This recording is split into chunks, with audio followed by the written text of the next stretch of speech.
আলোচনা করতে করতে অ্যাক্টিভ প্লাসে একটু চুমুক দিয়ে নেই, ইলেকট্রোলাইট দরকার হচ্ছে, অ্যাক্টিভ হইতে হয়েছে বাংলাদেশ টিমকে।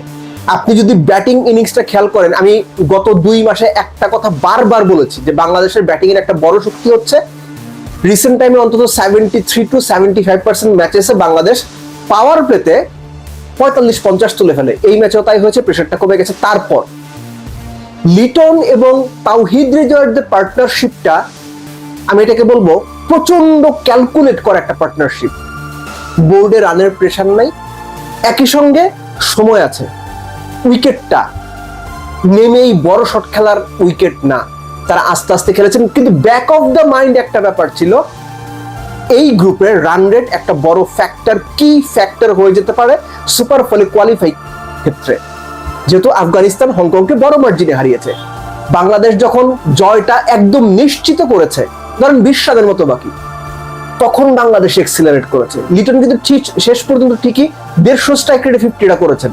তাওহিদ হৃদয়, তার ব্যাটে রান দরকার ছিল, হ্যাঁ তিনি খুব ফ্ল্যামবয়েন্ট কোনো রান করেননি, কিন্তু এই যে 30+ রান, এটা তার জন্য বেশ দরকারি ছিল।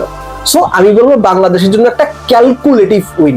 এই উইনটা 14-15 ওভারে খেলা শেষ হতে একরকম হতে পারতো, যদি বাংলাদেশ 12 ওভারে খেলা শেষ করতে একরকম হতে পারতো, কিন্তু 19তম কিংবা 20তম ওভারে গিয়ে খেলা শেষ করলে আমি সমালোচনা করতাম। Now come to the bowling part. 14 run Bangladesh extra দিয়েছে, বাজে হয়েছে। এই 14 রানের সঙ্গে 2টো ফ্রি হিট ছিল, একটা 4 হয়েছে, একটা 1 হয়েছে, অর্থাৎ সব মিলে বাংলাদেশ 19 রান দিয়েছে একটা। এই যে 19টা রান তারা এক্সট্রা দিয়েছে, এটা মোটেও ভালো কোনো কথা না। তাসকিন নতুন বল উইকেট পাওয়া মোটামুটি অভ্যাসে পরিণত করেছেন, এই ম্যাচেও তাই হয়েছে। সাকিব সিমটাকে ডেকে মানে উইকেটে হিট করানোর চেষ্টা করেছেন, এক্সট্রা বাউন্স পেয়েছেন, সুইং পেয়েছেন, দুর্দান্ত বল করেছেন। যে বলে তিনি ছক্কা খেলেন তার পরের বলটা মনে আছে, যিনি ছক্কা মেরেছেন তাকে যেভাবে বল করলেন, মিডল স্ট্যাম্পে পিচ করে বল জাস্ট একটু অ্যাঙ্গেল করে বের হয়ে অফ স্ট্যাম্প উড়িয়ে দিল। এর মাঝখানেও একটা শঙ্কা, আমি বলবো না, আলোচনার জায়গা রয়েছে, সেটা হচ্ছে মিডল ওভারে উইকেট তুলতে না পারা। মুস্তাফিজ দুর্দান্ত বল করেছেন, তিনি এখন রিসেন্ট টাইমে খুব ভালো ইকোনমিতে বল করছেন, সেটা করেছেন।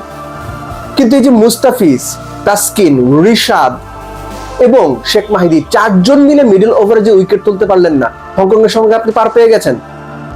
একটা মাত্র উইকেট মিডল ওভারে তুলেছে, সেটাও সাকিব। মুস্তাফিজ বেশ ভালো একটা ক্যাচ ধরেছেন শর্ট মিড উইকেট থেকে মিডলে পেছন দিয়ে দৌড়ে গিয়ে, আপনাদের মনেই থাকার কথা। এটা বাদ দিলে অন্য কেউ কিন্তু উইকেট তুলতে পারেননি।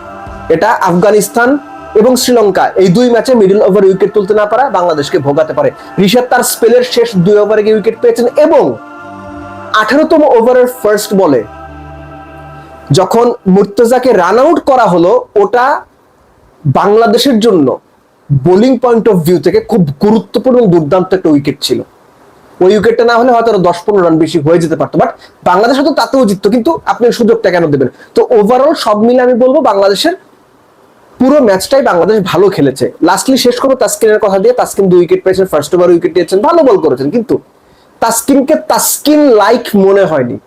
একটু যেন এলোমেলো, একটু যেন একবার লেগ স্ট্যাম্পের বাইরে করছেন, 4 হয়ে যাচ্ছে, পরের বলটায় দুর্দান্ত একটা ইয়র্কার দিচ্ছেন, তার পরের বলটায় একদম চ্যানেল অফ স্ট্যাম্পের একটু বাইরে, তার পরের বলটা আবার একটা শর্ট বল। সো এই জায়গাগুলো ফার্স্ট ম্যাচ এরকম হতেই পারে, কিন্তু যেটা দরকার ছিল বাংলাদেশের একটা কনভিনসিং উইন, একটা আত্মবিশ্বাসের পারদ ভারী করা উইন, সেটা বাংলাদেশ পেয়েছে, এবং এটাই শ্রীলঙ্কা ম্যাচে সবচেয়ে বেশি কাজে লাগবে। ভুলে গেলে চলবে না, এই শ্রীলঙ্কাকে বাংলাদেশ শ্রীলঙ্কার মাঠে গিয়ে সিরিজ হারিয়ে এসেছে, এবং আমি বিশ্বাস করি বাংলাদেশ এশিয়া কাপেও শ্রীলঙ্কাকে হারাতে পারবে।